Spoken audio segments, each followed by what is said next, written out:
군사 대국을 꿈꾸는 일본, 그동안은 아니라고 했지만 최근에 방위비 증액 방침을 밝히면서 사실상 공식화되고 있죠. 신냉전 얘기가 나오는 지금 국제정세와도 맞물리면서 우리에게도 영향이 불가피한 상황인데 조현진 KBS 해설위원과 자세히 짚어보겠습니다.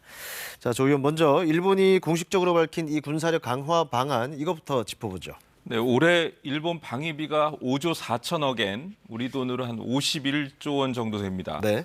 일본 GDP의 1%가 조금 못 되는 수준인데 5년 안에 이를 2%, 그러니까 현재보다 2배 이상 늘리겠다는 것이 이제 일본 내각의 방침인데요. 네.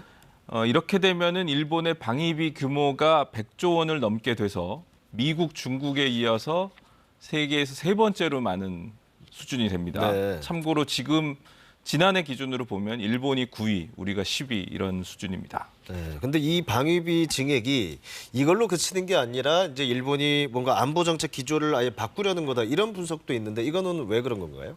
그 방위비를 1% 미만으로 유지한다는 원칙이 1976년도에 미키다 케오 당시 일본 총리가 이제 천명한 내용인데요. 네. 이게 87년도에 공식적으로 폐기가 되긴 했습니다. 그럼에도 불구하고 일본은 방위비를 계속 그 GDP의 1% 안팎 정도를 유지해 왔거든요. 네. 이게 그러니까 우리는 공식적으로 군사 대국화를 추진하지 않겠다 이런 의지를 표명하는 걸로 받아들여졌는데 네. 이번에 공식적으로 이를 2배로 늘리겠다고 공식한 거거든요. 네.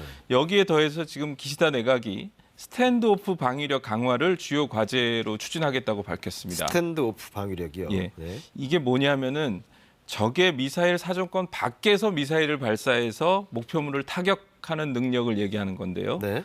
이 능력을 강화하려면 사정거리가 1000km가 넘는 그런 순항 미사일이 필수적이거든요.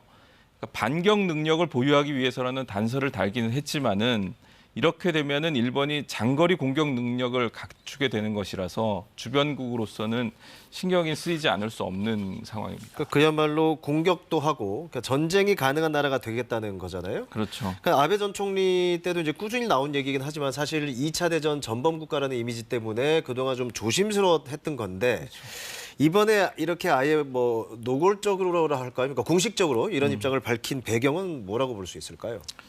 그러니까 직접적인 명분은 주변 국제 정세의 변화입니다. 네. 뭐 러시아의 우크라이나 침공이라든지 중국의 타이완 침공 위협이 높아지고 있다. 네. 또 북한의 핵 개발과 미사일 발사가 이어지는 이런 상황 등을 지금 예로 들고 있는데요. 네. 아베 전 총리가 이런 말을 했습니다. 방위비 증액에 여론이 이렇게 관심 두는 기회는 두 번 다시 없을 것이다. 네.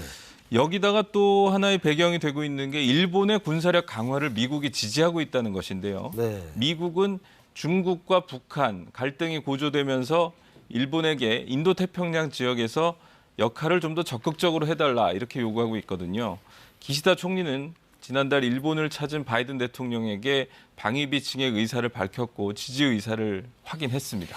그러니까 사실 이제 미국과도 사전에 교감이 좀 있었을 거고 이때 바이든 대통령 미국의 지지가 결정적이었던 걸로 보이긴 합니다. 근데 자, 그러면 이제 우리도 사실 이제 미국에 좀 더 밀착하고 있고 그렇다면 이런 여러 가지 주변 정세, 일본의 이런 움직임 우리에게도 이런 영향이 있을 걸로 보이는데 어떻게 분석되고 있죠?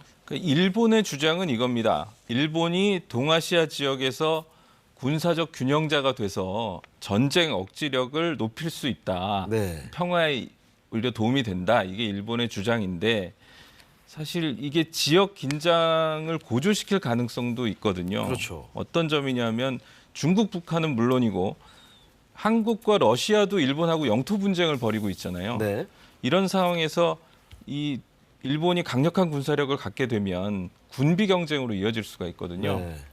무엇보다도 일본이 이 군사 대국이 되면 주변국 정세에 간섭하거나 침략할지도 모른다. 이런 의심을 지금 완전히 떨치기 어려운 것이 문제입니다. 네. 실제로 뭐 야스쿠니 신사 참배 같은 걸 보더라도 지금 과거의 전쟁 범죄에 대해서 일본 정치 지도자들이 진심으로 반성하고 있다. 이렇게 믿기는 어려운 상황 아니겠습니까? 그런 부분 때문에 이제 그동안 일본 내에서도 상당한 반발이 있었지 않습니까? 예. 최근에 지금 이런 기류 일본 국내에서는 어떻게 보고 있습니까?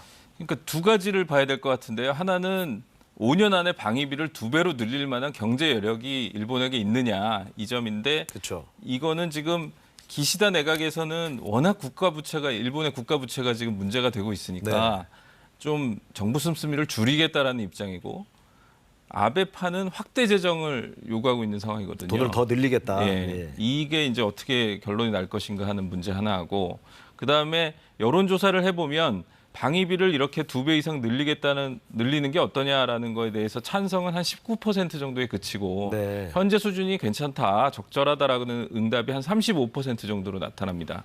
결국 이제 이런 점을 고려해서 올해 안에 일본이 국가안전보장 전략을 개정할 계획인데 이 내용을 보면은 구체적인 내용을 좀 알 수 있을 것 같습니다. 네.